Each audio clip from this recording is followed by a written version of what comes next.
তার কপাল কুঞ্চিত, চোখে আগুনের মতো জ্বলন্ত দৃষ্টি।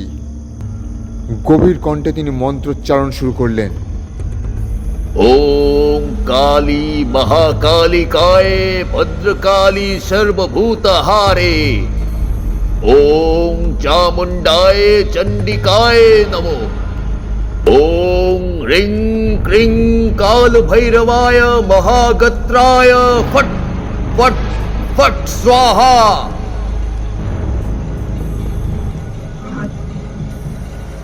তারপর কমণ্ডলু থেকে হঠাৎ আগুনের মতো এক জলোচ্ছ্বাস বেরিয়ে এলো, যা সরাসরি পিশাচের দিকে ধাবিত হলো।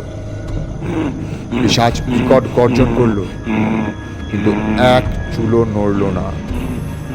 সে গম্ভীর স্বরে হেসে বলল, এই মন্ত্র দিয়ে কি আমাকে থামাতে পারবে তান্ত্রিক? আমি মৃত্যুর আগে মহাশ্মশানে কুলাচল তন্ত্র করেছিলাম। আমি কোনো সাধারণ আত্মা নই, আমি এখন অমর।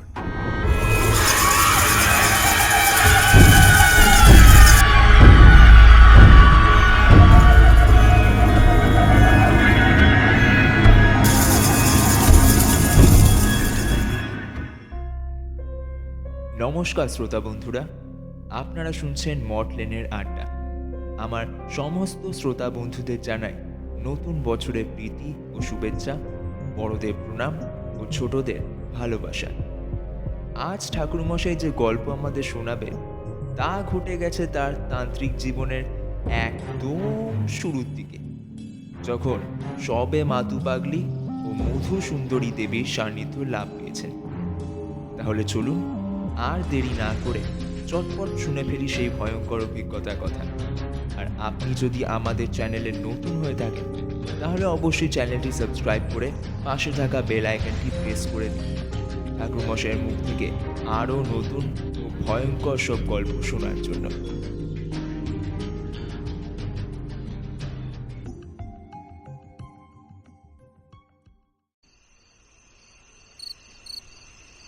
ঘন গভীর রাত।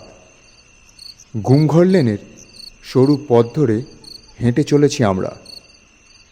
আমি ইন্দ্রজিৎ, আর আমার সঙ্গে রয়েছে আমার দীর্ঘদিনের বন্ধু রুদ্রনীল। রাত যত গভীর হচ্ছে, লেনটা যেন আরও নিঃসঙ্গ হয়ে উঠছে।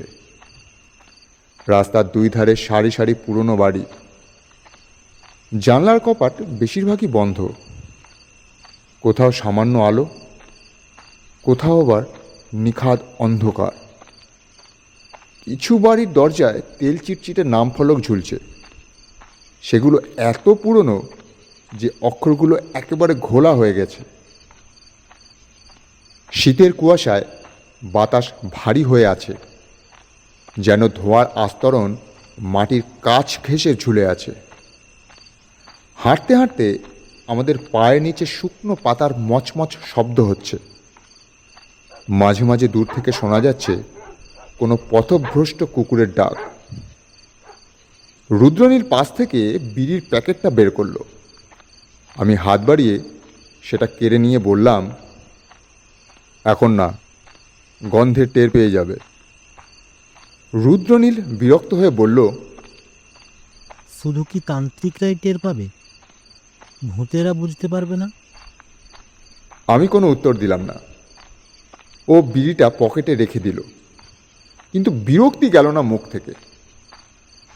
তখনই রাস্তার ধারে একটা ছোট্ট চায়ের দোকান চোখে পড়ল।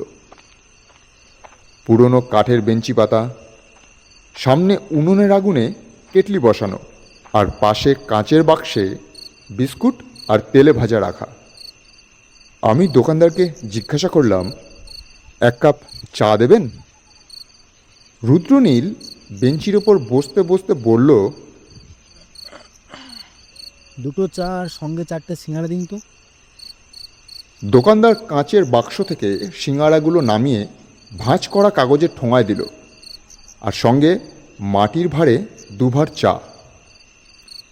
উনুন থেকে ধোঁয়া উঠছে, সেই সঙ্গে মশলাদার তেলের গন্ধ। আমরা চায়ের ভাঁড়ে চুমুক দিতে দিতেই রুদ্রনীল পাশের টিনের কৌটো থেকে ক্যাপস্টেনের প্যাকেটটা বের করে দেখালো আর বলল, ঠাকুর মশাইয়ের জন্য একটা কিনবে নাকি? আমি কিছুক্ষণ চুপ করে থাকলাম। ক্যাপস্টেন মানেই পুরনো দিনের গন্ধ আর পুরনো স্মৃতি। ব্রহ্মনাথ তান্ত্রিক ধূমপানে আসক্ত সেটা আমরা জানি। আমি বললাম, নাও একটা প্যাকেট। প্রত্যুত্তরে রুদ্রনীল হেসে উত্তর দিল, তান্ত্রিকের জন্য সিগারেট, গুরু দক্ষিণা ভালোই হচ্ছে। আমি বললাম, তোমার কিছু বোঝার দরকার নেই। চায়ের ভাঁড়গুলো ফেলে দিয়ে আমরা আবার হাঁটতে শুরু করলাম। রাস্তা আরও সংকীর্ণ, বাতাস আরও ঠান্ডা। আমাদের সামনে সেই রহস্যময় দোতলা বাড়ি, যেখানে অপেক্ষা করছেন ব্রহ্মনাথ তান্ত্রিক। আমি আর রুদ্রনীল দুজনেই শীতের চাদর গায়ে জড়িয়ে হাঁটছিলাম, কিন্তু মনের মধ্যে ছিল অন্য এক উত্তেজনা। এই সময় ব্রহ্মনাথের কাছে আসার একটাই কারণ, একটি নতুন অভিজ্ঞতার সন্ধান, এক অজানা রহস্যের দ্বার প্রান্তে পৌঁছানো। আমরা বাড়ির সামনে এসে দাঁড়ালাম। লোহার গেট খুলে ভেতরে ঢুকতেই চিরপরিচিত সেই পরিবেশ আমাদের স্বাগত জানালো। উঠোনের এক কোণে রাখা ছিল কাঠের টুকরো আর শুকনো পাতার স্তূপ, যেন সদ্য কোনো যজ্ঞ হয়েছে। বাতাসে ভাসছিল ধূপের গন্ধ, মিশেছিল কোনো এক অদ্ভুত অপ্রাকৃতিক অনুভূতি। আমি দরজার সামনে দাঁড়িয়ে 3 বার কড়া নাড়লাম। কিছুক্ষণ বেশ নিস্তব্ধতা। তারপর ভেতর থেকে ধীরে ধীরে দরজাটা খুলে গেল। আলো আধারিতে প্রথমেই চোখে পড়ল ব্রহ্মনাথের প্রগাঢ় চোখ দুটো, সেই চেনা তীক্ষ্ণ দৃষ্টি। যেন আমাদের উপস্থিতি আগে থেকেই আঁচ করতে পেরেছিলেন তিনি। গম্ভীর কণ্ঠে তিনি বললেন, এসো। আমরা ঘরে ঢুকতেই ভিতরের দৃশ্যটা সব সময়কার মতোই আমাদের বিস্মিত করল। ঘরটা মৃদু আলোয় ঝাপসা হয়ে রয়েছে। দেওয়ালের এক পাশে পুরনো কাঠের শেলফে সারি সারি বই, কিছু সংস্কৃত গ্রন্থ, কিছু অজানা লিপির পাণ্ডুলিপি। এক কোণে রাখা আছে মাটির ঘটি, ধাতব পাত্র আর এক অদ্ভুত কাঠের বাক্স, যার গায়ে আবার লাল সুতোর আবরণ বাঁধা। ব্রহ্মনাথ মাদুর পেতে বসে আছেন। সামনে কাঁসার একটা ছোট্ট বাটি, যার ভিতরে কিছুটা ধূপকাঠির ছাই। পাশে রাখা গরম চায়ের পেয়ালা থেকে ধোঁয়া উঠছে। তিনি আমাদের দিকে তাকালেন, চোখে মুখে এক গম্ভীর অভিব্যক্তি। শান্ত গলায় বললেন তিনি, তোমাদের আসার কারণ তো জানি। তোমরা কুম্ভ মেলায় যেতে চাও, তাই তো? আমি আর রুদ্রনীল বিস্মিত দৃষ্টিতে একে অপরের দিকে তাকালাম। আমরা তো তাকে এই বিষয়ে কিছুই বলিনি। কিন্তু ব্রহ্মনাথ ধীরে ধীরে চায়ের পেয়ালায় চুমুক দিলেন আর বললেন, এই যাত্রা শুধু এক সাধারণ তীর্থযাত্রা নয়, এটা এক অলৌকিক যাত্রাও বটে, যেখানে শুধু জীবিতরাই যায় না, মৃতরাও তাদের অসমাপ্ত যাত্রা সম্পূর্ণ করতে ফিরে আসে। ঘরের বাতাস মুহূর্তের মধ্যে ভারী হয়ে উঠল। বাইরে দূরে কোনো একটা শেয়ালের ডাক ভেসে এলো, যেন রাতের রহস্য আরও ঘনীভূত হলো খানিকটা। আমি কাঁপা গলায় বললাম, মৃতদের যাত্রা মানে? ব্রহ্মনাথ আমাদের দিকে তাকিয়ে হাসলেন, কিন্তু সেই হাসির মধ্যে অদ্ভুত এক শীতলতা ছিল। ব্রহ্মনাথ বললেন, কুম্ভ মেলা হলো মোক্ষ লাভের এক মহাযাত্রা। হাজার হাজার বছর ধরে মানুষ এখানে আসে, স্নান করে, পাপ মোচন করে। কিন্তু জানো কি, কিছু আত্মা আছে যারা জীবন দশায় এখানে আসতে চেয়েছিলেন, কিন্তু আসার আগেই মারা গেছেন। তাদের যাত্রা অসম্পূর্ণ রয়ে গেছে।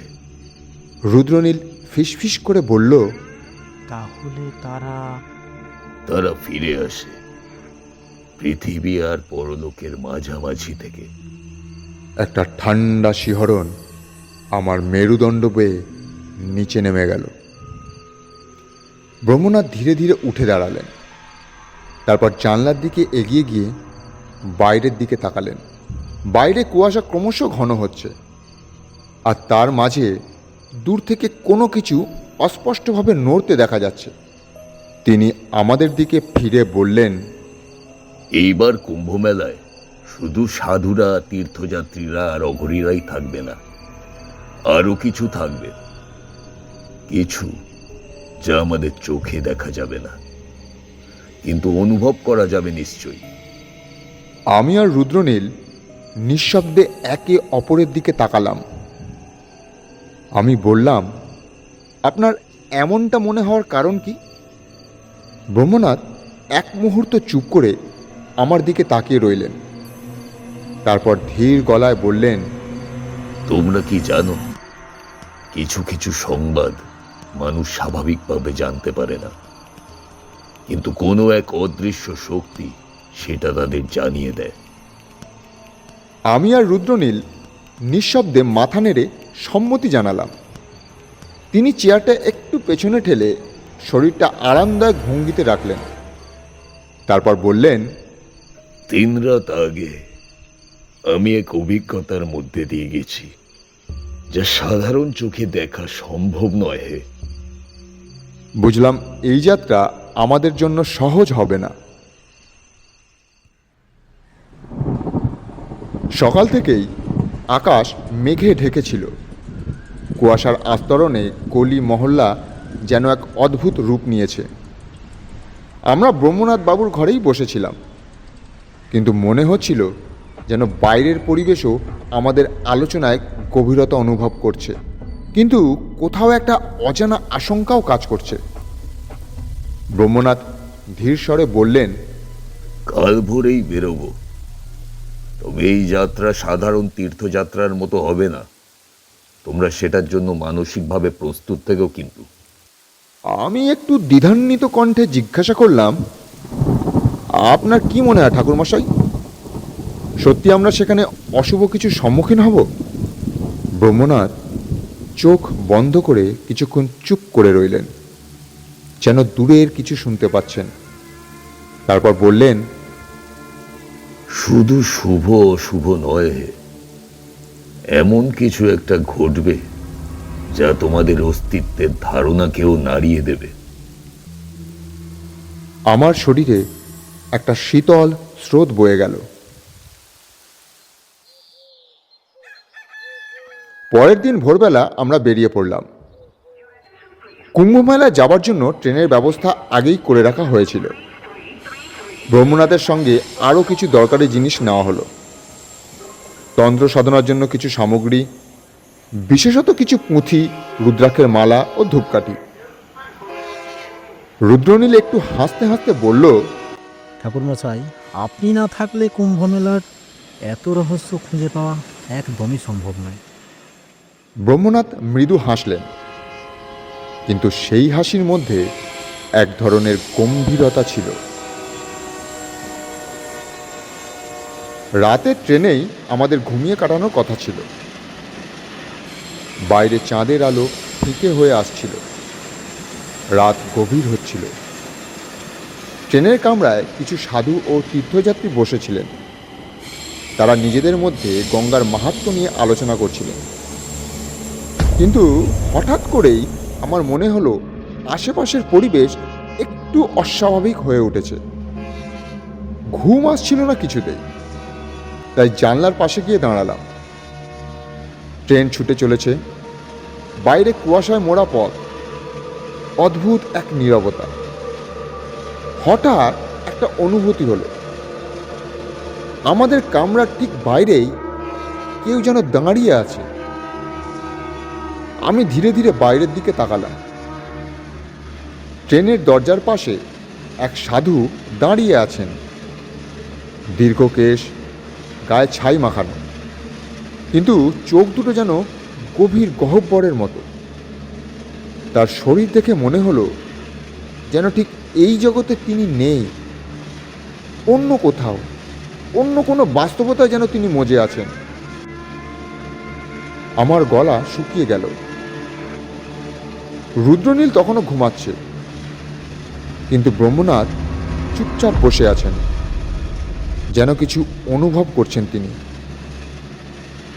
আমি ফিসফিস করে বললাম, ঠাকুরমশাই, বাইরে একটা সাধুর মতন লোক দাঁড়িয়ে আছে।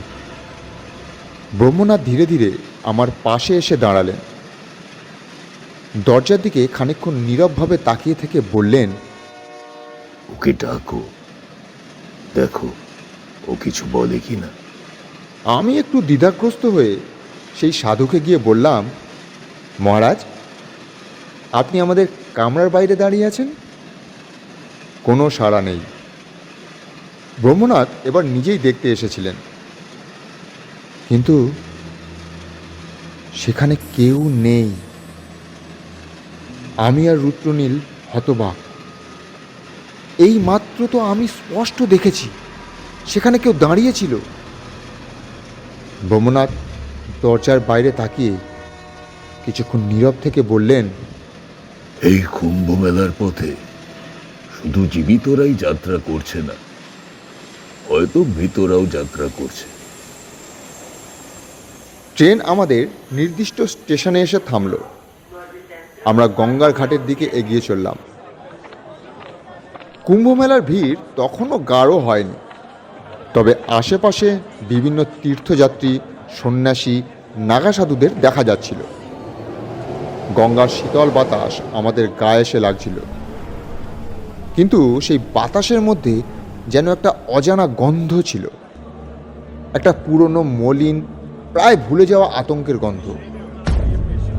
ব্রহ্মনাথ ধীর পায়ে হাঁটছিলেন, মাঝে মাঝে চারপাশে তাকাচ্ছিলেন, যেন কিছু অনুভব করার চেষ্টা করছেন তিনি। আমি আর রুদ্রনীল বেশ বুঝতে পারছিলাম তিনি কিছু লক্ষ্য করছেন, কিন্তু কি তা আমাদের বলেননি। আমরা যখন প্রধান ঘাটের কাছাকাছি পৌঁছালাম, তখন এক অদ্ভুত ঘটনা ঘটল। একজন কুঁজো হয়ে থাকা বৃদ্ধ আমাদের পথ রোধ করলেন। তার চোখের দৃষ্টি ছিল ফ্যাকাশে, মুখ শুকনো, যেন অনেক দিন কোনো আনন্দ বা বিনোদন থেকে বিচ্ছিন্ন তিনি সরাসরি ব্রহ্মনাথের দিকে তাকিয়ে বললেন, ও ঘাটে যেও না বাবু, ওখানে যারা নামে সবাই ফিরে আসে না। ব্রহ্মনাথ শান্ত গলায় বললেন, তুমি কি বলতে চাইছো? অনেক বছর আগে ওই ঘাটে একসঙ্গে 10 জন পুণ্য স্নানে নেমেছিল, কেউ আর ওপরে ওঠেনি। তখন থেকে যারা সেখানে নামে, কেউ না কেউ হারিয়ে যায়, গঙ্গা ওদের নিয়ে নেয়। আমি আর রুদ্রনীল একে অপরের দিকে তাকালাম। এক অজানা শীতলতা আমাদের গ্রাস করছে। ব্রহ্মনাথ কিছুক্ষণ বৃদ্ধের চোখের দিকে তাকিয়ে রইলেন, তারপর বললেন, এই ঘাটের নাম কি? বৃদ্ধ চাপা গলায় উত্তর দিলেন, গঙ্গা তীর্থ নয়, ওটা এখন অভিশপ্ত ঘাট নামে পরিচিত। তারপর বৃদ্ধ দ্রুত সেখান থেকে চলে গেলেন, যেন ওই কথাগুলো বলাও তার জন্য বিপজ্জনক ছিল। আমরা মূল মেলায় প্রবেশ না করে সরাসরি সেই ঘাটের দিকে এগোলাম। ঘাটটি ছিল নির্জন, আশেপাশের অন্যান্য ঘাটের তুলনায় বেশ ফাঁকা। সেখানে মাত্র 2-1 ভক্ত ধীরে ধীরে গঙ্গার দিকে এগিয়ে যাচ্ছেন। ব্রহ্মনাথ মাটিতে বসে চোখ বন্ধ করলেন। আমি আর রুদ্রনীল তার আশেপাশে দাঁড়িয়ে থাকলাম। কয়েক মুহূর্ত পর তিনি চোখ খুললেন, আর আমরা দেখলাম তার চোখের দৃষ্টি বদলে গেছে, যেন তিনি এই জগতেই নেই, অন্য কোথাও চলে গেছেন। তিনি ফিসফিস করে বললেন, এই ঘাটের তলদেশে কিছু আছে যা স্বাভাবিক নয়। আমি ভয় মিশ্রিত কণ্ঠে জিজ্ঞাসা করলাম, আপনি কি দেখলেন ঠাকুরমশাই? তিনি ধীরে ধীরে বললেন, আমি দেখতে পেলাম কিছু আকৃতিহীন সত্তা, যারা একসময় মানুষ ছিল বটে, কিন্তু এখন আর নয়। তারা আর মানুষ নেই, তারা এখানেই বন্দি আছে। রুদ্রনীল অবাক হয়ে জিজ্ঞাসা করল, কিন্তু কিন্তু তারা কি চায়? ব্রহ্মনাথ একটুও দ্বিধা না করে বললেন, তারা মুক্তি চায়, কিন্তু তাদের মধ্যে কেউ কেউ প্রতিশোধও চায়। আমাদের শিরদাঁড়া দিয়ে একটা ঠান্ডা স্রোত বয়ে গেল। ব্রহ্মনাথ রাত পর্যন্ত এই ঘাটে থাকার সিদ্ধান্ত নিলেন, কারণ এই ঘাটের প্রকৃত রহস্য জানতে হলে রাত পর্যন্ত অপেক্ষা করতে হবে। তখনই অদৃশ্য যাত্রীদের অস্তিত্ব স্পষ্ট হয়ে উঠবে। আমরা কাছাকাছি একটা আশ্রমে গিয়ে রইলাম, যেখানে কিছু সাধুদের আস্তানা ছিল।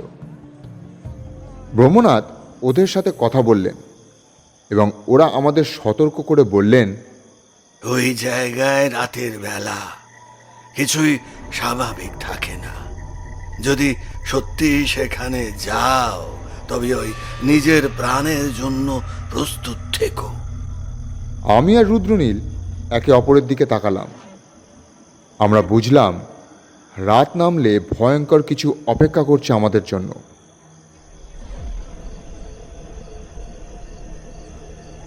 সন্ধ্যা ঘনিয়ে এলো। গঙ্গার তীরে শ্মশান ঘাটের আলোগুলো একে একে নিভে যেতে লাগলো। আশেপাশে সাধুরা আগুন জ্বেলে বসে আছেন, কেউ কেউ আবার গভীর ধ্যানে মগ্ন। আমরা আশ্রমের ভেতর অপেক্ষা করছিলাম, কিন্তু ব্রহ্মনাথ স্পষ্টতই অস্থির। হঠাৎই এক সাধু এসে ব্রহ্মনাথের সামনে বসলেন আর বললেন, আপনার আসার কথা আমি আগেই অনুভব করেছিলাম। ব্রহ্মনাথ শান্ত স্বরে বললেন, তবে নিশ্চয়ই তুমি জানো আমি কেন এসেছি। সাধুটি একগাল হেসে বললেন, এই মেলায় শুধু জীবিতরাই আসে না, মৃতরাও আসে। কিছু আত্মা আছে যারা এক সময় এই পুণ্য স্নানে অংশ নিতে চেয়েছিল, কিন্তু পারেনি। তাদের অপূর্ণ আকাঙ্ক্ষা এখনো অবশিষ্ট এই জায়গায়। আমি আর রুদ্রনীল চুপচাপ শুনছিলাম। আমাদের গায়ে কাঁটা দিয়ে উঠছিল। ব্রহ্মনাথ একটু চুপ করে থেকে বললেন, শুধু পুণ্য স্নানের আকাঙ্ক্ষা নাকি আরো কিছু? সাধু গম্ভীর হয়ে গেলেন। তার গলার স্বর নিচু হয়ে এলো। শান্ত স্বরে তিনি বললেন, সবাই শান্তি চায় না। কিছু আত্মা অভিশপ্ত হয়ে গেছে। তারা ফিরে এসেছে কেবল তাদের অসমাপ্ত কাজ শেষ করতে, কিন্তু সেই কাজ কি সেটা বোঝা বেশ কঠিন। ব্রহ্মনাথ বললেন, এই রাতেই আমরা সেই অভিশপ্ত ঘাটে যাব। কিন্তু সাধু তাকে বাধা দিলেন না, বরং বললেন, তবে সতর্ক থাকবেন, সেখানে যারা আসে সবাই ফিরে যেতে পারে না। আমাদের গা শিউরে উঠল। রাত গভীর হতেই আমরা আশ্রম ছেড়ে বেরোলাম। ব্রহ্মনাথ সামনে, আমি আর রুদ্রনীল তার ঠিক পিছনে। গঙ্গার বাতাস তখন অনেক ঠান্ডা, অথচ কেমন একটা দুর্গন্ধ ভেসে আসছে। কিছু একটা যেন আশেপাশে পচেছে, যেন বহু পুরনো মৃতদেহের গন্ধ। ঘাটে পৌঁছতেই চারপাশ কেমন যেন শুনশান হয়ে গেল। আশেপাশের মেলায় হাজার হাজার লোক থাকলেও এই জায়গাটা ছিল আশ্চর্যজনকভাবে ফাঁকা। দূরে গঙ্গার জলে হালকা আলোর প্রতিফলন দেখা যাচ্ছিল, আর তার মাঝে এক অদ্ভুত ছায়া। আমরা ধীরে ধীরে সিঁড়ির দিকে এগিয়ে গেলাম। ব্রহ্মনাথ একটা তামার পাত্র থেকে গঙ্গাজল ছিটিয়ে কিছু মন্ত্র পড়তে লাগলেন। তারপর কপালে চন্দনের তিলক দিয়ে বললেন, শুধু চোখ খুলে রাখো, কিছু দেখলেও ভয় পেও না। আমি আর রুদ্রনীল নিঃশ্বাস বন্ধ করে দাঁড়িয়ে থাকলাম। একটা সময় ঘাট একেবারে নীরব হয়ে গেল। হঠাৎই গঙ্গার দিকে তাকিয়ে আমরা যা দেখলাম তা আমাদের রক্ত হিম করে দিল। কয়েকজন মানুষ ধীর গতিতে গঙ্গার দিকে এগিয়ে যাচ্ছে, কিন্তু ওদের হাঁটার ভঙ্গি ছিল অস্বাভাবিক। কোনো ছন্দ নেই, শরীর যেন হাওয়ায় ভাসছে। তার থেকেও বেশি ভয়ঙ্কর ব্যাপার ছিল ওদের কোনো ছায়া নেই।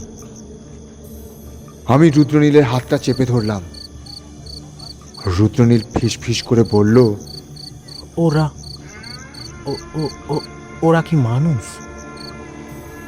ব্রহ্মনাথ নিঃশব্দে দাঁড়িয়ে রইলেন। তার চোখ যেন অতীতের অতলে চলে গেছে।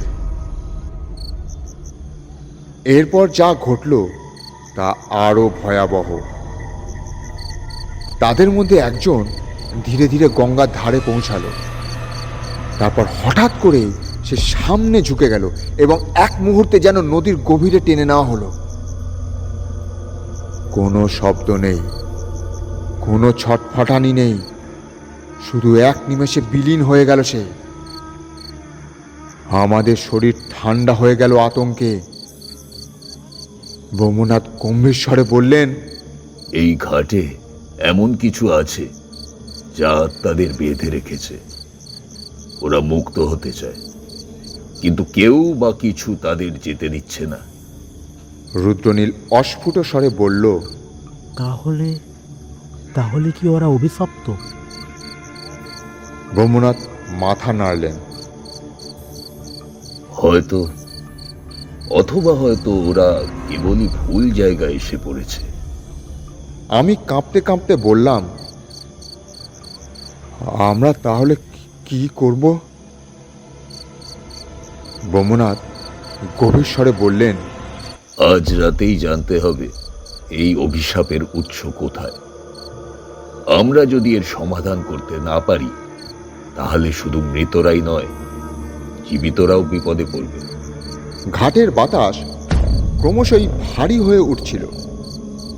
গঙ্গার জলও স্থির, অথচ অদৃশ্য কোনো শক্তি যেন ভেতরে ঢেউ তুলছিল। ব্রহ্মনাথ স্থির চোখে তাকিয়ে রইলেন।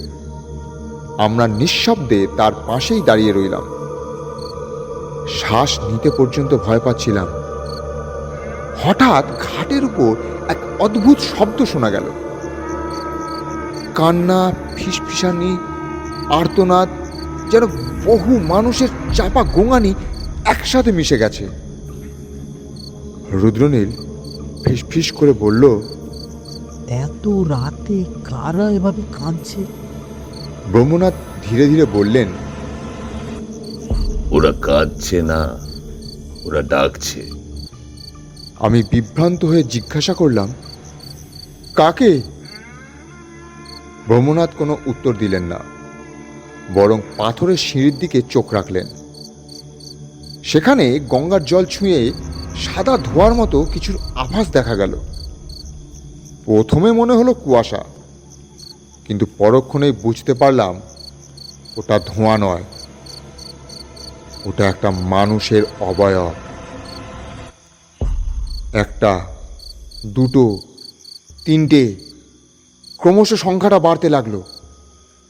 ওরা নিঃশব্দে দাঁড়িয়ে রইল। ফ্যাকাশে মুখ, চোখ দুটো গভীর খোঁড়া গর্তের মতন। মনে হলো এইসব মুখগুলো আমরা আগেও দেখেছি, সম্ভবত এই মেলায়, অথবা কোনো কোনো পুরনো চিত্রকল্পে। একটা নারী আত্মা সামনের দিকে এগিয়ে এলো। তার সাদা শাড়ি গঙ্গার বাতাসে উড়ছিল, চুলগুলো এলোমেলো। তার চোখ দুটো কোটরের মধ্যে চাপা, কিন্তু এক জ্বলন্ত আগুন সেখানে দপদপ করছে। ব্রহ্মনাথ শান্তভাবে প্রশ্ন করলেন, তোমরা কারা?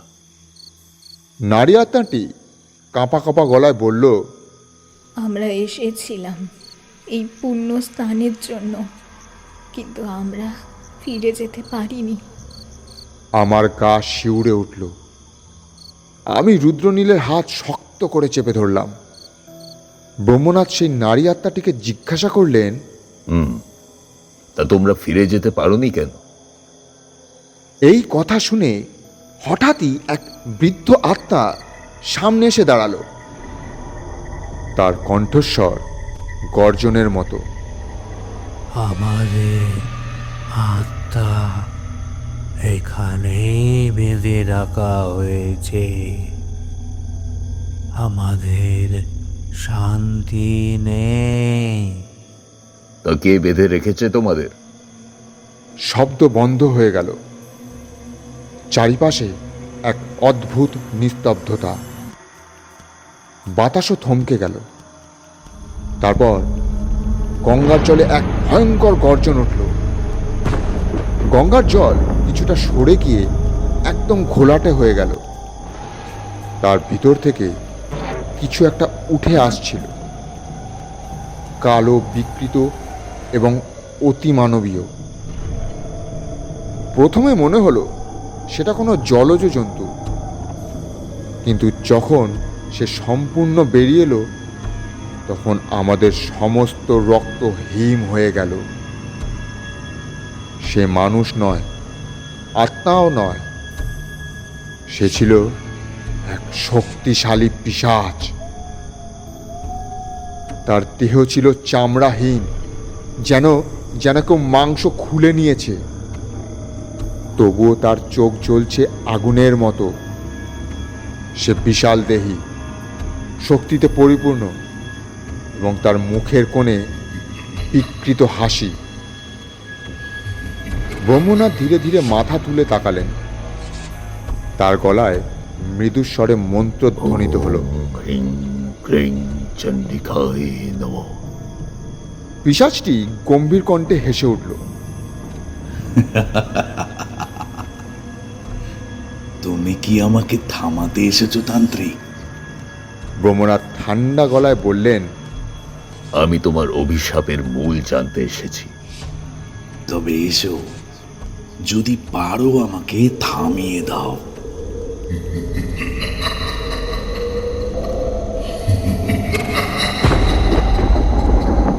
পিশাচ এইবার আরো জোরে হাসল। তারপরই এক ঝড় উঠল। ভয়ঙ্কর কালো শক্তি আমাদের চারিপাশে ছড়িয়ে পড়ল। রুদ্রনীল চিৎকার করে উঠল, ঠাকুর মশাই, ঠাকুর মশাই, এখন এখন কি হবে ঠাকুর মশাই, ঠাকুর মশাই? ব্রহ্মনাথ ধীরে ধীরে নিজের কমণ্ডলু তুলে ধরলেন। এখন হবে সত্যিকারের লড়াই। পিশাচটি এবার আমাদের দিকে চেয়ে বিকৃত হাসি দিল। তার রক্তলাল দাঁতগুলোর মাঝে যেন মৃত্যু ফুটে উঠেছে। সে ধীরে ধীরে এগিয়ে এলো আমাদের দিকে। তার শরীর থেকে কালো ধোঁয়ার মতো কিছু বেরোচ্ছে, যেন সে নিজেই এক অন্ধকারের সৃষ্টি। ব্রহ্মনাথ কমণ্ডলু হাতে তুলে নিলেন। তার কপাল কুঞ্চিত, চোখে আগুনের মতো জ্বলন্ত দৃষ্টি। গভীর কণ্ঠে তিনি মন্ত্রোচ্চারণ শুরু করলেন। ওম কালী মহাকালিকায় ভদ্রকালী সর্বভূতহারে ওম চামুণ্ডায় চণ্ডিকায় নমঃ। ওম রিং ক্রিং কাল ভৈরবায় মহাগত্রায় ফট ফট ফট স্বাহা।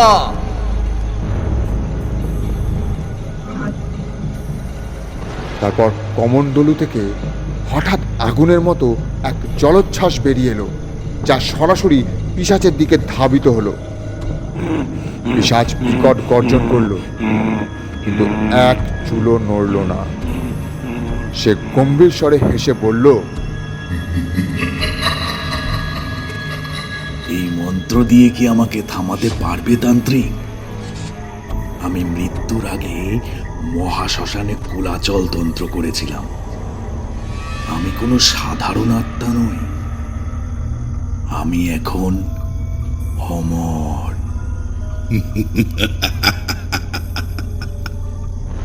তারপর সে দু হাত প্রসারিত করল আর গঙ্গার জল হঠাৎ উঁচু হয়ে উঠল। চারপাশে এক ভয়ানক ধ্বনি ছড়িয়ে পড়ল, যেন যেন শত শত মানুষের একসাথে আর্তনাদ। ব্রহ্মনাথ বজ্রকণ্ঠে বললেন, গঙ্গা তোমাকে গ্রহণ করবে না পিশাচ। পিশাচ হঠাৎই কোথায় যেন অদৃশ্য হয়ে গেল। আমরা সবাই তাকিয়ে থাকলাম। রুদ্রনীল ফিসফিস করে বলল, সে গেল কোথায়? ব্রহ্মনাথ কোনো উত্তর দিলেন না, কিন্তু তার কপালে এক চিন্তার ভাঁজ পড়ল। আমি কিছু বলতে যাব তার আগেই রুদ্রনীল হঠাৎ ছিটকে পড়ে গেল। আমি তাকিয়ে দেখি পিশাচ রুদ্রনীলের গলায় দাঁত বসিয়েছে। রুদ্রনীল ছটফট করছে, তার চোখ লাল হয়ে উঠেছে, যেন সে দম নিতে পারছে না। ব্রহ্মনাথ এক ধাপ এগিয়ে এলেন, তার কণ্ঠস্বর কঠোর হয়ে উঠল। তিনি আবার মন্ত্র জপ শুরু করলেন। ওম কালী কপালিনী ব্রক্তবক্ষন্নায় নমো। ওম ছিন্নমস্তায় শূলধরিন্নায় স্বাহা। ওম বটুকায় অগ্নিযজুর্বেদায় হংসায় নমো। হঠাৎই চারপাশের বাতাস ঘূর্ণিঝড়ের মতো ঘুরতে লাগলো, আর পিশাচের হাত রুদ্রনীলের গলা থেকে ছিটকে গেল। কিন্তু তখনই সে আমার দিকে ঝাঁপিয়ে পড়ল। এবার আমি চিৎকার করে উঠলাম, ঠাকুর মশাই, ঠাকুর মশাই, বাঁচান আমাকে। তার চোখের দৃষ্টি যেন আগুনের মতো। তিনি তার ডান হাত তুলে আকাশের দিকে তাকিয়ে বজ্র গম্ভীর স্বরে উচ্চারণ করলেন, ওম বীরভদ্রায় মহাকাল রুদ্রায় ওম ভদ্রং বটুকং রিং ফট। ওম রুদ্রজ্ঞায় কাল ভৈরবায় ফট ফট ফট স্বাহা। ঠাকুরমশাইয়ের মন্ত্রোচ্চারণের সাথে সাথেই এক তীব্র ঝড়ের আবির্ভাব হলো, যা পিশাচকে গঙ্গায় ছুঁড়ে দিল। পিশাচ এক বিকট গর্জন করল। না না না না! গঙ্গার জল হঠাৎই এক ঝাপটায় ওপরে উঠল, আর সেই প্রবল স্রোতের মধ্যে পিশাচ অদৃশ্য হয়ে গেল। আমরা হাঁপাতে হাঁপাতে তাকিয়ে থাকলাম। রুদ্রনীল ক্ষীণস্বরে বলল, সে সে সে চলে গেল। ব্রহ্মনাথ স্থির চোখে তাকিয়ে বললেন, এখনো না, সে এখানেই আছে। আমাদের আরো গভীরে যেতে হবে, অভিশপ্ত ঘাটে। গঙ্গার ঘাটে তখনও কান পাতলে ফিসফিসানি শোনা যাচ্ছিল। বাতাসে ভাসছিল এক অজানা আতঙ্কের গন্ধ।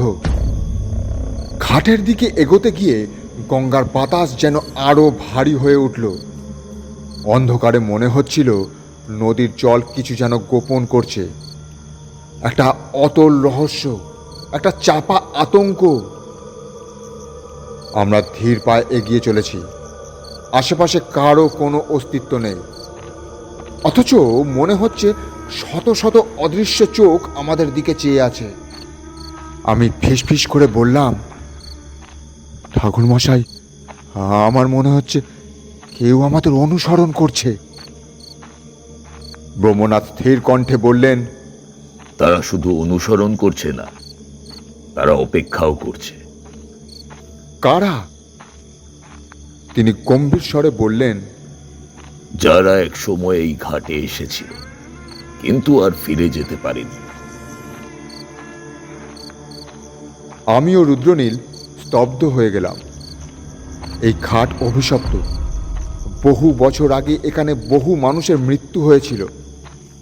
কথিত আছে এখানে একবার ঢুকলে কেউ আর ফিরে আসতে পারে না। ব্রহ্মনাথ এবার কোমরে বাঁধা এক পুটুলি খুললেন, ভিতর থেকে বের করলেন এক মুঠো গঙ্গার মাটি আর সঙ্গে এক সুগন্ধি ধূপকাঠি। তিনি ধূপটি জ্বালিয়ে চোখ বন্ধ করে গম্ভীর স্বরে মন্ত্রোচ্চারণ শুরু করলেন। ওম শ্রীং হ্রিং ক্লিং काली काली महाकालिकाये दुःखहारिणी सर्वभूत प्रेत गण विनाशन्नै सर्वपिशाच संहारन्नै स्वाहा ओम स्वाहा।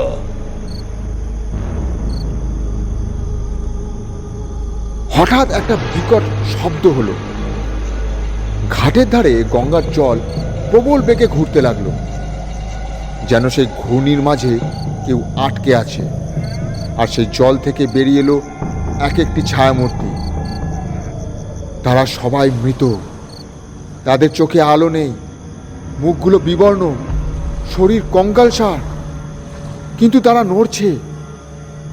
রুদ্রনীল পিছিয়ে গিয়ে ফিসফিস করে বলে উঠল, এই মৃত মানুষেরা। ব্রহ্মনাথ শান্তভাবে বললেন, তারা মুক্তি চায়, বুঝলে হে রুদ্রনীল। আমি তাকিয়ে দেখি সেই মৃত আত্মারা ধীরে ধীরে আমাদের ঘিরে ফেলেছে। তাদের মধ্যে কয়েকজন ছিল বৃদ্ধ, কয়েকজন তীর্থযাত্রী, কেউ বা অঘরী সন্ন্যাসী। তারা একে একে এগিয়ে এসে গঙ্গার দিকে তাকালো, যেন চিরদিনের অপেক্ষার অবসান চায়। কিন্তু হঠাৎ একটি পিশাচ মূর্তি সেই মৃতদের পথ রোধ করল। সে ভয়ানক রক্তমুখী, তার বিশাল নখ আর জ্বলন্ত চোখ। সে গর্জন করে উঠল, মুক্তি পাবে না, এই অভিশপ্ত ঘাট আমার।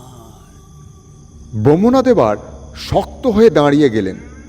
তিনি মাটিতে বসে এক বিশেষ চক্র আঁকলেন, আর তার মধ্যখানে রাখলেন এক পিতলের ঘণ্টা। তারপর দুই হাত উঁচু করে মন্ত্রোচ্চারণ শুরু করলেন। ओम ह्रीं बटुकाय काल भैरवाय फट। ओम प्रेत संहाराय महाशक्तिदाराय अग्निजालाय रुद्राय फट फट फट स्वाहा। এইভাবে কিছুক্ষণ চলার পর পিশাচ এক প্রচণ্ড চিৎকার করে উঠল। তার গায়ের চামড়া ধীরে ধীরে গলে যাচ্ছে, কিন্তু সে হঠাৎই ক্ষিপ্ত হয়ে উঠল আর এক ঝাঁপ দিয়ে ব্রহ্মনাথের উপর হামলা করল। কিন্তু ঠিক তখনই ঘাটের সমস্ত মৃত আত্মারা একসাথে চিৎকার করে উঠল, আমাদের মুক্তি দাও, আমাদের মুক্তি দাও। গঙ্গার জল আরও উত্তাল হয়ে উঠল, আর সেই বিশাল ঢেউ এসে পিশাচটিকে আছড়ে ফেলে দিল। ব্রহ্মনাথ আরেকবার উচ্চারণ করলেন, ओम काली काली महाकालिकाय स्वाहा। পিশাচটি বিকট আর্তনাদ করে চূর্ণ বিচূর্ণ হয়ে গেল, আর সেই সঙ্গে ধোঁয়ার মতো কিছু একটা গঙ্গা স্রোতে বিলীন হয়ে গেল। হঠাৎই এক মুহূর্তের জন্য আমরা শুনতে পেলাম হাজারো কণ্ঠ একসাথে জয় মা কালী বলে উঠল। তারপর আবার সবকিছু কেমন যেন নিস্তব্ধ হয়ে গেল। মৃত আত্মারা একে একে গঙ্গার জলে প্রবেশ করল, আর তারপর ধোঁয়ার মতো মিলিয়ে গেল। আমি রুদ্রনীলের দিকে তাকালাম। সে হতবাক হয়ে দাঁড়িয়ে আছে। ব্রহ্মনাথ ধীরে ধীরে উঠে দাঁড়ালেন। তার চোখে গভীর শান্তি। তিনি মৃদুস্বরে বললেন, তীর্থ শুধু জীবিতদের জন্যই নয়, মৃতরাও তাদের অসমাপ্ত যাত্রা সম্পূর্ণ করতে চায়। আজ তারা মুক্তি পেল। গঙ্গার ঘাট এখন নীরব। বাতাসে এখনো ধূপ আর চন্দনের মৃদু গন্ধ রয়েছে, কিন্তু তার সঙ্গে মিশে আছে কিছু অদৃশ্য কণ্ঠের প্রতিধ্বনি। এক অজানা প্রশান্তি নেমে এসেছে, যেন শতাব্দী প্রাচীন কোনো অশান্ত আত্মাদের মুক্তি ঘটেছে। কিন্তু ব্রহ্মনাথ এক দৃষ্টিতে গঙ্গার জলের দিকে তাকিয়ে রইলেন। রুদ্রনীল ও আমি হাঁপাতে হাঁপাতে কিছুটা দূরে দাঁড়িয়ে। রুদ্রনীলের শরীর তখনও কাঁপছে। আমি ধীর স্বরে বললাম, সব শেষ হয়ে গেল, ব্রহ্মনাথ শান্ত কণ্ঠে বললেন, শেষ? না না, কিছুই শেষ হয়নি হে ইন্দ্রজিৎ, বরং কিছু একটা শুরু হলো। রুদ্রনীল বিস্ময়ে চেয়ে রইল আর বলল, মানে মানে তোমরা কি বলতে চাইছো? ব্রহ্মনাথ এবার ধীরে ধীরে মাটিতে বসে পড়লেন। গঙ্গার ঢেউ এসে তার পা ছুঁয়ে চলে যাচ্ছে। ব্রহ্মনাথ গভীর স্বরে বললেন, একটা কথা জানো ইন্দ্রজিৎ, পরলোকের দরজা কি কেবল মৃত্যুর পরেই খুলে? অনেকে ভাবে তাই, কিন্তু আমি দেখেছি কিছু স্থান, কিছু মুহূর্ত যেখানে এই জগতের সীমারেখা মুছে যায়, তখন জীবিত আর মৃতের মধ্যে পার্থক্য থাকে না হে। তাঁর গলায় এক অদ্ভুত সুর। আমি আর রুদ্র চুপ করে রইলাম। তিনি আবার বললেন, এই কুম্ভ মেলা শুধু মানুষের পুণ্য অর্জনের জায়গা নয়, এর আরেকটা উদ্দেশ্য আছে। কিছু আত্মা আছে যারা এক সময় এখানে আসতে চেয়েছিল, কিন্তু আসতে পারেনি। কেউ যুদ্ধের কারণে, কেউ রোগের কারণে, আবার কেউ দুর্ঘটনার কারণে। তারা তাদের অসম্পূর্ণ যাত্রা সম্পূর্ণ করতে আসে, তাই তারা ফিরে আসে এই মহাযাত্রা সম্পূর্ণ করতে। আমাদের গায়ের রোম খাড়া হয়ে গেল। রুদ্রনীল ভয় পেয়ে বলল, কিন্তু কিন্তু তুমি এটা জানলে কি করে? ব্রহ্মনাথ এবার দীর্ঘশ্বাস ফেলে বললেন, আমি দেখেছি রুদ্রনীল, কুম্ভ মেলার আসার কয়েকদিন আগে এক রাত্রে ধ্যান করবার সময় আমি অনুভব করলাম কিছু ছায়া মূর্তি আমার সামনে দিয়ে যাচ্ছে। তাদের শরীর নেই, শুধু একটা অস্পষ্ট আকৃতি। তারা নিঃশব্দে চলেছে গঙ্গার দিকে, আর আমি তাদের মধ্যে কিছু মুখ দেখলাম যাদের আমি কখনো দেখিনি, কিন্তু মনে হলো এই মুখগুলো আমার চেনা। আমি বিস্মিত হয়ে প্রশ্ন করলাম, চেনা মুখ? কি বলছেন? ব্রহ্মনাথ অদ্ভুত চোখে তাকালেন আমার দিকে আর বললেন, তারা আমার পূর্বজন্মের স্মৃতির কেউ। হয়তো কোনো এক জন্মে এই মেলায় ছিলাম আমি, তাদের সঙ্গেই ছিলাম। হয়তো আমিও একদিন অসমাপ্ত যাত্রার অংশ হব, কে বলতে পারে। ব্রহ্মনাথের কথা শুনে আমাদের দুজনের মুখ শুকিয়ে গেল। এই প্রথমবার ব্রহ্মনাথের চোখে আমি একটা গভীর শূন্যতা দেখলাম। গঙ্গার ধারে তখন একদল অঘরী সন্ন্যাসী এসে বসেছে। তারা ধূপ জ্বালিয়ে সব সাধনার প্রস্তুতি নিচ্ছে।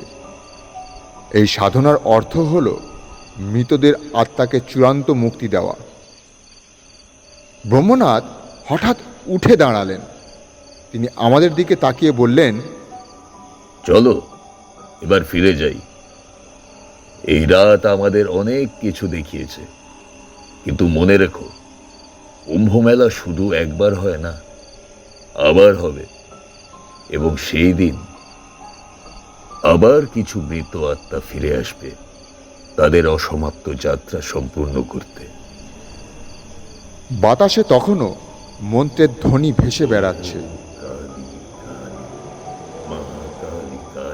আমরা ধীর পায়ে ফিরে চললাম, কিন্তু মনে হচ্ছিল এই পথে আমরা প্রথমবার আসছি না, যেন বহু জন্ম ধরে আমরা এই একই পথে ফিরে যাচ্ছি। ঘটনাগুলো কেটে গিয়েছে বেশ কয়েকদিন হলো, কিন্তু আমাদের মনে এক অদ্ভুত শূন্যতা এখনো বিরাজ করছে। আমরা কলকাতায় ফিরে এলেও কুম্ভ মেলার সেই রাত যেন এখনো আমাদের মধ্যে। সেদিন সন্ধ্যায় গুমঘর লেনে ব্রহ্মনাথের বাড়িতে বসেছিলাম আমরা তিনজন। কালী পুজোর জন্য পাড়া সাজছে, বাতাসে ধূপের গন্ধ। কিন্তু আমার আর রুদ্রনীলের মন এখনো যেন ভারী হয়ে রয়েছে। ব্রহ্মনাথ তখন ধূপ জ্বালিয়ে ধ্যানে বসেছিলেন। কিছুক্ষণ পর তিনি চোখ খুললেন, গম্ভীর স্বরে বললেন, তোমরা জানো, তীর্থযাত্রা শুধু এই জন্মের জন্য নয়। কিছু কিছু যাত্রা আমাদের জন্ম জন্মান্তরের সঙ্গেও জড়িয়ে থাকে। যেমন সেই আত্মাগুলো যারা কুম্ভ মেলায় এসেছিল কিন্তু জীবিত ছিল না। আমি ফিসফিস করে জিজ্ঞাসা করলাম, তাহলে সত্যিই কি তারা মুক্তি পেল? ব্রহ্মনাথ একটু হাসলেন, বললেন, তীর্থ কি শুধু পাপ মোচনের জন্যই, নাকি আরো কিছু? রুদ্রনীল কিছুটা হতাশ কণ্ঠে বলল, তাহলে সেই অভিশপ্ত ঘাটির কি হবে? সব সমস্যার সমাধান কি হলো? ব্রহ্মনাথ আমাদের দিকে চেয়ে রইলেন, তারপর ধীরে ধীরে বললেন, এই ঘাট, এই মেলা, এগুলো কেবল স্থান নয় হে, এগুলো এক অনন্ত চক্র। মুক্তি যারা চায় তারা পায়, আর যারা পেতে চায় না তারা থেকে যায়। অভিশাপ কখনো পুরোপুরি মুছে ফেলা যায় না হে, কেবল রূপ বদলায়। আমি স্তব্ধ হয়ে গেলাম। তার মানে? ব্রহ্মনাথ তখন চোখ বন্ধ করে আস্তে আস্তে বলতে লাগলেন, কিছু আত্মা মুক্তি পেয়েছে, কিন্তু কিছু আত্মা তারা এখনো আছে। তারা অপেক্ষা করছে পরের কুম্ভ মেলার জন্য। কিছু অশুভ শক্তি যারা কখনোই মুক্তি চাইবে না, বরং এই স্নানের আড়ালে নিজেদের শক্তি বাড়াবে। আমাদের গায়ের লোম খাঁড়া হয়ে গেল। বাইরে তখন কালী পুজোর ঢাক বাজতে শুরু করেছে। আমি হতভম্ব হয়ে বললাম, তাহলে পরের কুম্ভ মেলায় কি আবার?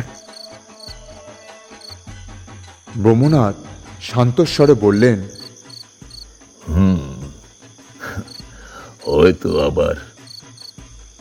হয়তো আমাদের আবার যেতে হবে ইন্দ্রজিৎ, আবার যেতে হবে। আমি অনুভব করলাম বাতাসে তখনও যেন শুনতে পাচ্ছি সেই ভয়ঙ্কর মন্ত্রোচ্চারণ।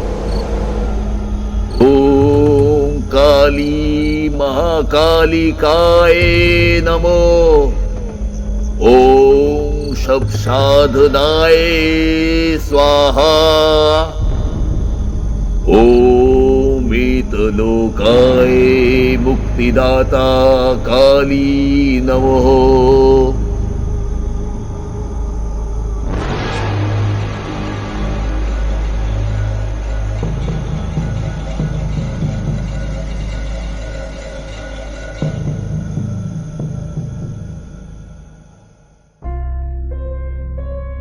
আপনারা শুনছিলেন লেখক মতিঝিলের কলমে ব্রহ্মনাথ তান্ত্রিক ও মহাকুম্ভ যাত্রা। গল্পটির মধ্যে কোনো ভুল ত্রুটি থাকলে অবশ্যই কমেন্টে জানাবেন, এবং ভালো লাগলে অবশ্যই লাইক, কমেন্ট করে আপনাদের মতামত জানাবেন ও সাবস্ক্রাইব করে আমাদের পাশে থাকবেন। ভালো থাকবেন, সুস্থ থাকবেন। ধন্যবাদ।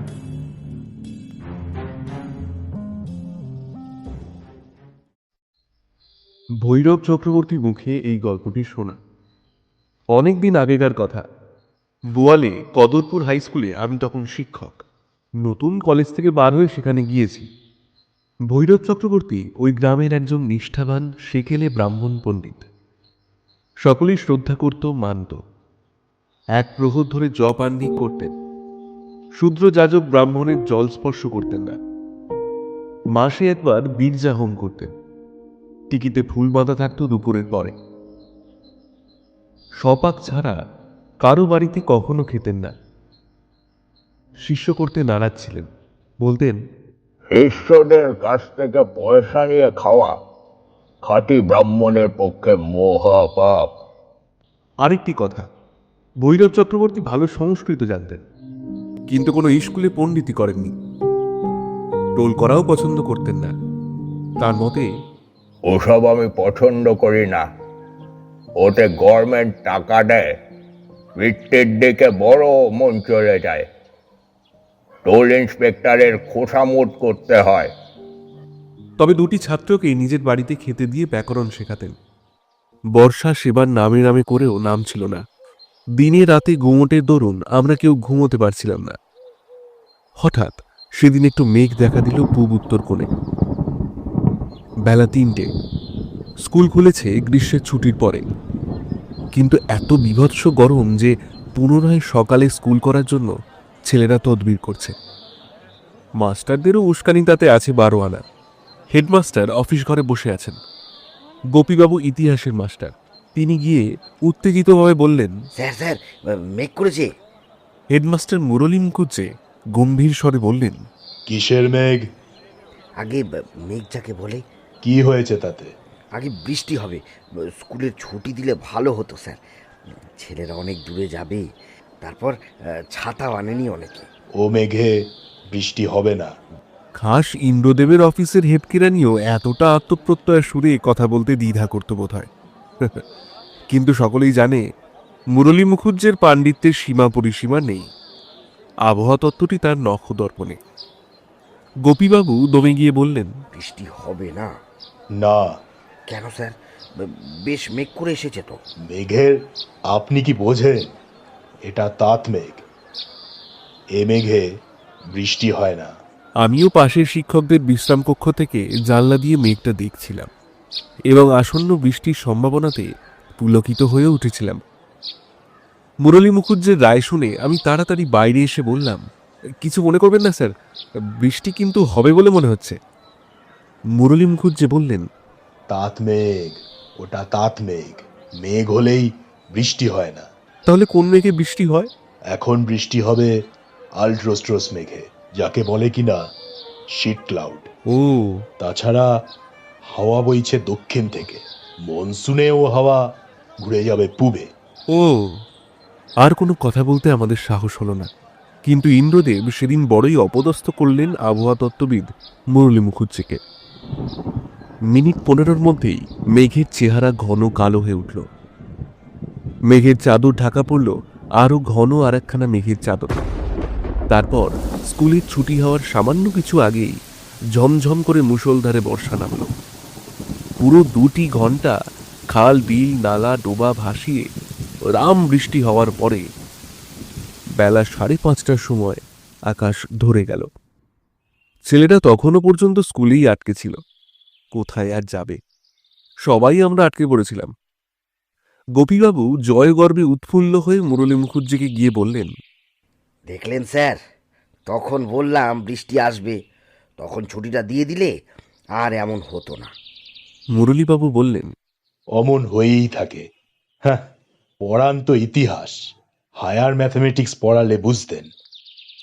এ জগতে স্পেস অ্যান্ড টাইম নিয়ে অনেক আশ্চর্য ঘটনাই ঘটে। পারলে একবার এবছরের ম্যাথমেটিক্যাল গেজেটে এডওয়ার্ড গার্নেটের প্রবন্ধটা একটু পড়ে দেখবেন, বুঝলেন? সেটা কি? অ্যালিস ইন দ্য ওয়ান্ডারল্যান্ড পড়েছেন তো? এ হলো অঙ্কশাস্ত্রে অ্যালিস থ্রু দ্য লুকিং গ্লাসের পরীক্ষা আর কি। পড়ে দেখুন। গোপীবাবু চলে গেলেন। অঙ্কশাস্ত্রের কথা উঠলেই স্বভাবত তিনি সংকুচিত হয়ে পড়েন।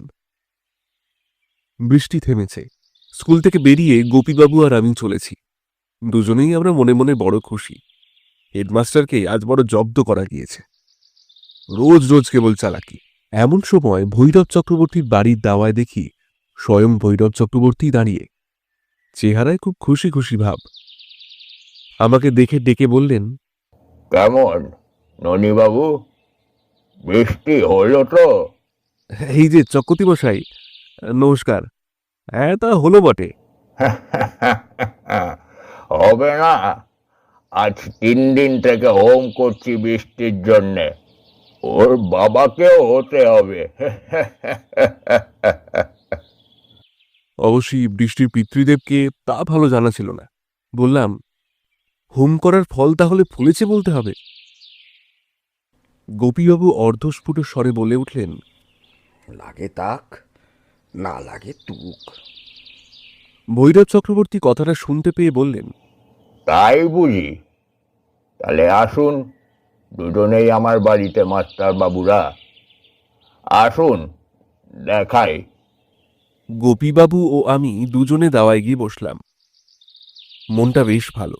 দুঃসহ গরমের পর প্রচুর বৃষ্টি হয়ে দিনটি একেবারে ঠান্ডা হয়ে গিয়েছে। আজ 15 দিন দারুণ গুমোট, তাই রাত্রে ঘুমও নেই। গোপীবাবু বললেন, হ্যাঁ, আজ খুব ঘুম হবে, কি বলেন? নিশ্চয়ই, তার বলতে। ভৈরব চক্রবর্তী আমাদের নিয়ে গেলেন ঘরের মধ্যে। সেখানে সত্যি হোমের আগুনের কুণ্ড বালি বিছিয়ে তৈরি, বেলকাঠ ও যজ্ঞী ডুমুরের ডালের বাড়তি সমিত যজ্ঞের কাঠ একপাশে গোছানো, পূর্ণ পাত্রে সিধে সাজানো, তামার টাটে নারায়ণশিলা সিঁদুর, বেলপাতা তামার বড় থালায়। হোম হয়ে গিয়েছে, উপকরণ এদিক ওদিক ছড়ানো। ভৈরব চক্রবর্তী বললেন, দেখলেন তো মাস্টার বাবু, হোম করার ফল আছে কিনা দেখলেন তো? গোপীবাবু বললেন, আপনি অলৌকিক কিছুতে বিশ্বাস করেন? নিশ্চয়ই, নিজের চোখে দেখা কত যে অপদেবতার কাণ্ড দেখেছি পঞ্চমুণ্ডির আসনে জপ করার সময়। বলুন না কয়েকটা ঘটনা। না না, সেসব বলবো না, থাকবে। কিন্তু আজ 1 বছরও হয়নি একটা অলৌকিক কাণ্ড দেখেছিলাম আমার একজন যজমানের বাড়িতে, সেটাই বলি। কিন্তু তার আগে একটু চা করতে বলি। এমন সময় আবার কালো মেঘ করে বৃষ্টি শুরু হলো। অন্ধকার হয়ে এলো চারিদিক। ঝড় উঠল খুব ঠান্ডা হাওয়ার। ছড়ছড় করে পাকা আম পড়তে লাগলো চক্রবর্তী মশাইয়ের বাড়ির সামনের গাছটা থেকে। নতুন জলে ব্যাঙ ডাকতে লাগলো চারিদিকে। চা এলো। আমরা ছাতি নিয়ে বেরোইনি। এই বৃষ্টি মাথায় করে যাবার উপায় নেই। বেশ জমিয়ে গল্প শুনবার জন্য ভৈরব চক্রবর্তীর মাটির দাওয়ায় মাদুরের উপর বসে গেলাম। ভৈরব চক্রবর্তী আমাদের চা দিয়ে তামাক সেজে নিয়ে এলেন। তারপর শুরু করলেন গল্প বলতে। আর বছর ভাদ্র মাসের কথা, এখনো বছর পেরোয়নি। আমার এক যজমানের বাড়ি থেকে খবর পেলাম তার একটি মেয়ের বড় অসুখ। আমাকে বাড়িতে গিয়ে বিরজা হোম করতে হবে মেয়েটির জন্যে। বিরজা হোমে পূর্ণ আহুতি দিলে শক্ত রোগী ভালো হয়ে যায়। আমি এমন সারিয়েছি, আমাকে তার নৌকা করে নিয়ে গেল গোবরডাঙ্গা স্টেশন থেকে যমুনা নদীর উপর দিয়ে আওয়াজ পাড়াগা। গড়কত ব্রাহ্মণ ও বেশিরভাগ গোয়াল ও বুনোদের বাস। যমুনার ধারেই গ্রাম। গ্রামের মেয়েরা নদীর ঘাটেই স্নান করতে আসে। গ্রামের নাম কি? গ্রামের নাম সাওবেলে। তারপর শুনুন, গ্রামে গিয়ে পৌঁছালাম বিকেলে। খুব বন জঙ্গল গ্রামের মধ্যে। একটা ভাঙা শিব মন্দির আছে, সেকেলে ছোট ইটের তৈরি। মন্দিরের মাথায় বট অসত্যের গাছ গজিয়েছে। প্রকাণ্ড বড় একটা শিবলিঙ্গ বসানো মন্দিরের মধ্যে। নদীতে আকণ্ঠ ডোবা অবস্থায়। পুজো বন্ধ হয়ে গিয়েছে বহুদিন আগেই। এই সময় আমাদের জন্য ভৈরব চক্রবর্তীর বড় মেয়ে শৈল চাল ভাজা ও ছোলা ভাজা নিয়ে এলো তেল নুন মেখে। ভৈরব চক্রবর্তী বিপত্নিক। তার মেয়ে শ্বশুরবাড়ি থেকে এসেছে সবে কদিন হলো। চলে গেলে চক্রবর্তী মশাই নিজেই রান্না করে খান। আমরা সকলেই খাবার খেতে আরম্ভ করে দিলাম, ভৈরব চক্রবর্তীও সেই সঙ্গে। এখনো দিব্যি দাঁতের জোর।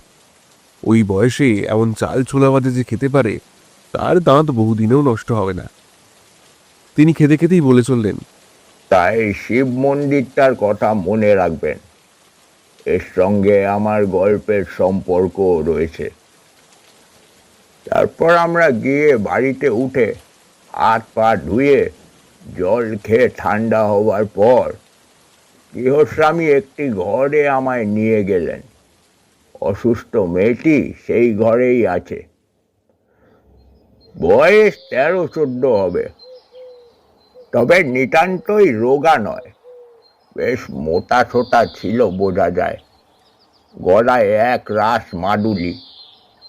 এটি চোখ বুজে এক পাশে ফিরে শুয়ে আসে। আমি ঘরের মধ্যে ঢুকতেই একবার সে মাথা তুলে তাকিয়ে দেখে আবার পাশ ফিরল। মেয়েটির গায়ে জ্বর, বেশ জ্বর, 3 কাছাকাছি হবে। চোখে ক্লান্ত দৃষ্টি, চোখের কোণ সামান্য লাল, নাড়ি দেখলাম, বেশ শক্তই আছে। হঠাৎ কোনো ভয়ের কারণ আছে বলে মনে হলো না।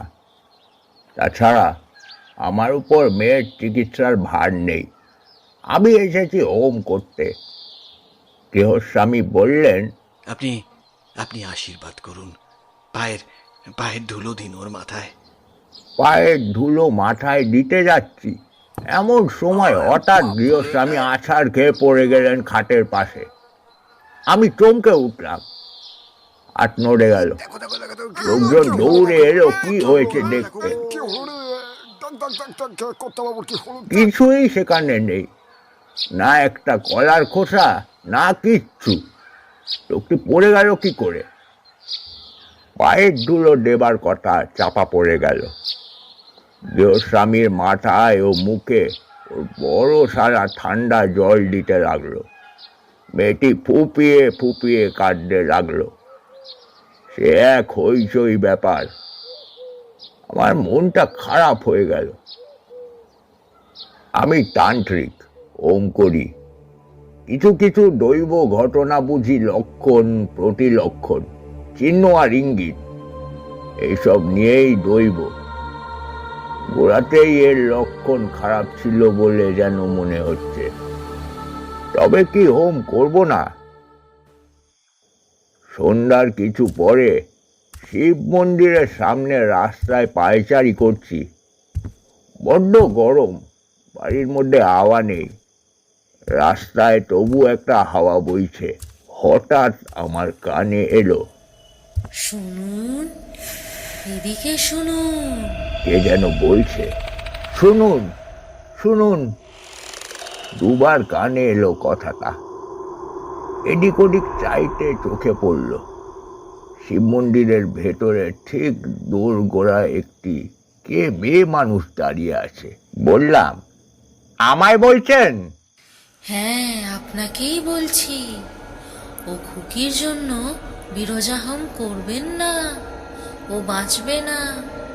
যদি বাঁচতে চান তো চলে যান, চলে যান এখান থেকে। কে আপনি? আমি যেই হই, যদি ভালো চান হোম করবেন না। আমি বিস্মিত হলাম। নির্জন, অন্ধকার, ভাঙা মন্দির, এখানে একটা মেয়ে মানুষ আসবে কেন? এমন আশ্চর্য কথাই বা বলবে কেন? আমার খানিকটা রাগও হলো। আমার ইচ্ছার উপর বাধা দেয় এমন লোককে। মানুষ তো দূরের কথা, অপদেবতাকেও কখনো গ্রাহ্য করিনি। মায়ের আশীর্বাদে সবই সম্ভব হয়। ভৈরব চক্রবর্তীকে ভয় দেখানো সহজ নয়। আমার এই অদ্ভুত দর্শনের কথা বাড়ি ফিরে কাউকে বললাম না। রাত্রে গৃহস্বামীর সাথে হোমের জিনিসপত্রের ফর্দ করতে বসলাম। ঘি, ধূপ, পঞ্চশস্য, কাঠ, দুগ্ধ, এক এক করে উপকরণগুলি লিখছি। এমন সময় ঠান্ডা জোরালো বাতাস এসে মোমবাতিটা দিল নিভিয়ে। হঠাৎ করে চারিদিকে অন্ধকার ছেয়ে গেল। সবকিছু চুপচাপ হয়ে রইল কিছুক্ষণের জন্যে। তারপর গৃহস্বামী বলল, ঠাকুর, আমি আমি কি বাতিটা জ্বালিয়ে দেব? আমি তাকে হ্যাঁ বলে সম্মতি জানাতে যাব। এমন সময় আবার একটা দমকা হাওয়া ধেয়ে এলো। আর সেই হাওয়ার শব্দে আমার কোনো কথাই আর গৃহকর্তার কানে পৌঁছালো না। উপরন্তু এক বিকট ও কর্কশ শব্দ গোটা আকাশ পাতাল বিদীর্ণ করে দিল। না, হবে না, কোনো যজ্ঞ আর হবে না। কোনো ফর্দ যদি কিছু হয় তাহলে শুধুমাত্র ওই মেয়ের মৃত্যু হবে। কেউ কেউ বাঁচাতে পারবে না, কেউ না। নিজের ভালো চাইলে হোম যজ্ঞ না করে চলে যা এখান থেকে, নয়তো কেউ বাঁচবে না, তোরা কেউ বাঁচবে না।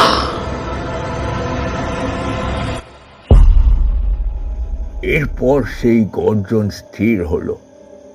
গৃহকর্তা জানালেন তিনি কোনো কথা বা শব্দ কিছুই শুনতে পাননি, তাই বেশি কথা না বলে তাকে খাওয়ার আয়োজন করতে বললাম। তারপর রাত 8টা বাজল। গৃহস্বামী আমাকে রান্না বান্না করতে বললেন। এইবার আমার গল্পের আসল অংশে আসবো। তার আগে ওদের বাড়িটার সম্বন্ধে কিছু একটু বলা দরকার। বাড়িটা খুব পুরনো কোঠা বাড়ি। কোনো সিঁড়ি সৌষ্ঠব নেই, কিন্তু দোতলা। পল্লী গ্রামের দোতলা বাড়ি বড় একটা দেখা যায় না। যমুনা নদীর ধারে ঠিক নয়, এটা সামান্য দূরে। মধ্যে কেবল একখানা বাড়ি। ওই বাড়ির ছাদ আর এই বাড়ির ছাদের মধ্যে 10-12 ফুট চওড়া একখানি জমির ব্যবধান। ছাদের উপর একখানা ঘর। সেই ঘরেই আমার বিছানা পাতা হয়েছে। পাশে খোলা ছাদে তোলা উনুনে রান্নার ব্যবস্থা করা হয়েছে। সোনা মুগের ডাল, আটক চাল, বড়ি, আলু আর ঘি। আমি একাই রাজ্যি। রান্নার সময় কাছে কেউ থাকে আমি পছন্দ করি না। রান্নার আগে একবার চা করে খেলাম। পরের তৈরি চা খেয়ে ঠিক তৃপ্তি পাইনি। রান্না করতে করতে রাত হয়ে গেল। রাত সম্পূর্ণ অন্ধকার। একটু জিরিয়ে তামাক খেয়ে নিয়ে ভাত নিলাম হাঁড়ি থেকে আস্ত কলার পাতে। তারপর খেতে বসলাম। খেতে বসবার সঙ্গে সঙ্গে মনে হলো ছাদে আমি একা নই। এদিক ওদিক চাইলাম, কেউ কোথাও নেই। রাত বেশি হয়েছে। বাড়ির লোকেও নিচের তলায় খেয়ে দিয়ে শুয়েছে। গ্রাম নিশুতি হয়ে গিয়েছে। কেবল যমুনা নদীতে জেলেদের আলোয় মাছ ধরার ঠুক ঠাক শব্দ হচ্ছিল। হঠাৎ খেতে খেতে মুখ তুলে চাইলাম। আমার সামনে ছাদের ধারে ওটা কি গাছ? কালো মতো, লম্বা তাল গাছের মতো। এতক্ষণ ছাদে বসে রান্না বাড়া করছি। কই, অত বড় একটা গাছ নজরে পড়েনি তো এর আগে। ছিল নিশ্চয়ই, হয়তো এখন দেখছি কি করে। কি গাছ ওটা? সত্যি, যখন চা খেলাম তখন দুটো বাড়ির মধ্যেকার ওই রাস্তাটা দিয়ে একখানা গরুর গাড়ি ক্যাঁচ ক্যাঁচ শব্দে আমাকে ওদিকে তাকাতে হয়েছিল। তখন তো কই অত বড় তাল গাছ, কই না, দেখিনি। কিন্তু তাল গাছটা অমন ভাবে, ও কিরকম তাল গাছ? ও কি কি? আমি ততক্ষণে বিভীষিকা দেখে ভাত ফেলে লাফিয়ে উঠে পড়েছি। তাল গাছ নয়, এখনো ভাবলে এই দেখুন, গায়ে কাটা দিয়েছে। যদিও আমার নাম ভৈরব চক্রবর্তী তান্ত্রিক। পিছনের ছাদের কার্নিশের ওপর তারই এক বিরাট আকায় অসুর কিংবা দৈত্যের মতো মূর্তি, তার তত বড় হাত পা সেই মাপের, মাথাটা ঢাকাই জ্বালার মতো, চোখ দুটো আগুনের ভাটার মতো রাঙা, আগুন ঠিকরে ঝরে পড়ছে। আমার দিকেই তাকিয়ে আছে অসুরটা, যেন আমাকে জ্বালিয়ে ভস্ম করে ফেলবে। বিরাট মূর্তি, তাল গাছের মতোই লম্বা, অনেক উঁচুতে তার মাথা, নিচু চোখে সেটা আমার দিকে তাকিয়ে আছে। ভালো করে চেয়ে চেয়ে দেখলাম, দুবার চোখ রগড়ালাম, দুবার চা খেয়ে কি এমন হলো, না ওই তো সেই বিরাট তাল শাল নারকেল গাছের মতো ঠেঙা বেখাপ্পা অপদেবতার মূর্তি বিরাট করছে সামনে জমাট অন্ধকারের মতো। একবার ভালো করে দেখে মনে হলো পিছনের ছাদে সেটা দাঁড়িয়ে নয়, কোথাও দাঁড়িয়ে নেই, দুই বাড়ির মধ্যেকার ফাঁকটাতে দাঁড়িয়ে বলা যায়। কারণ ওই জীবের নাভি দেশ থেকে ওপর পর্যন্ত আমার সামনে, তার নিচেকার অঙ্গ প্রত্যঙ্গ আমার দৃষ্টি রেখার আড়ালে।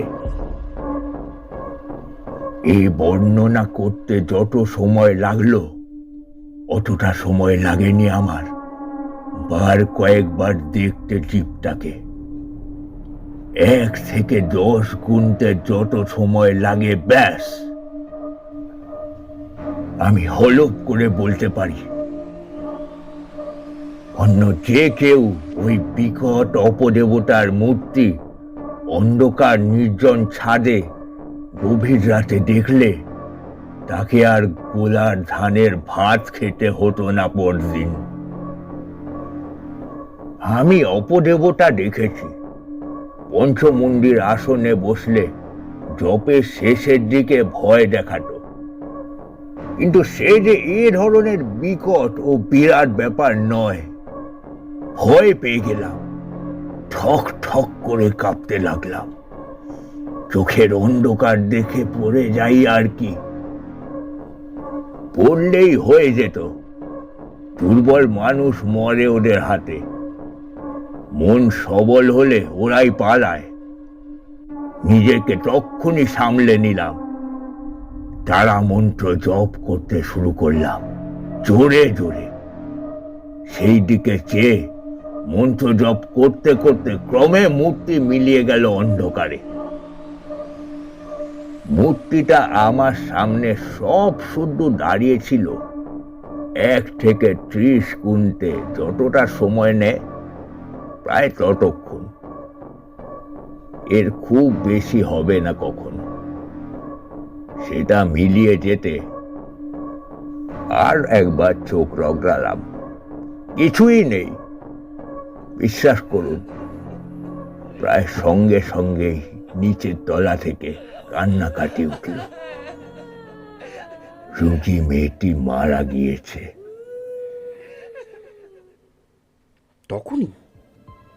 তখনই এ ব্যাপারের ব্যাখ্যা দিতে আমি রাজি নই।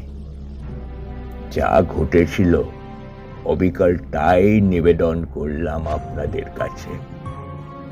বিশ্বাস করুন বা না করুন,